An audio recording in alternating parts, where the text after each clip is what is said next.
All right, as we reassemble the front end here of our 66 Cooper S, a chance to show something that is so commonly done wrong. The absolutely, positively correct way to install one of these fans, and these are the little 11 blade, lightweight. These are probably the most commonly used fans on these cars because they work great, they're quiet, they're pretty sleek for how much room they take, but people intuitively put them on backwards. You hand this to somebody, even at a shop, and say, which way would you put that fan on? They're gonna say, this is the front.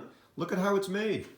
They end up going on like this. There's the water pump, because it just looks correct. You see how the hub and everything else, this side here, obviously that's the back. Come on, people. Wrong. You must study the shape of the airfoil. And people say, oh, it's gonna blow the wrong way. It will not. It'll blow the right way no matter which way you put it.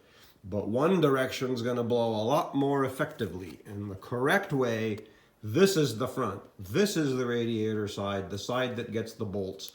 Look at the shape of the airfoil. This fan rotates that way. From the front of the car, clockwise.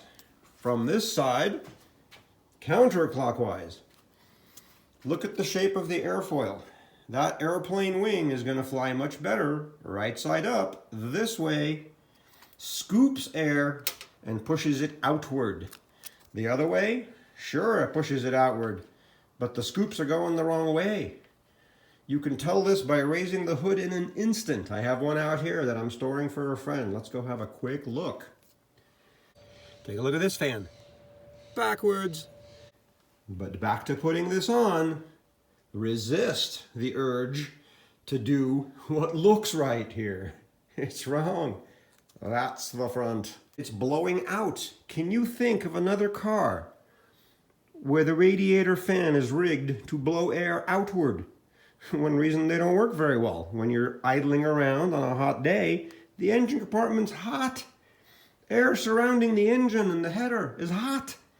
You're sitting there slow, not moving, blowing hot air through the radiator. That's why it doesn't work. You need to be moving, and having this fan the right way makes an enormous difference to the efficiency of your cooling system.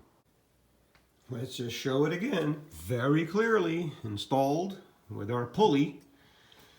You can see the airfoil direction, and yes, if you go around here, it does look a bit odd with that what looks like the interface, but again, it blows out in a mini. It turns this way.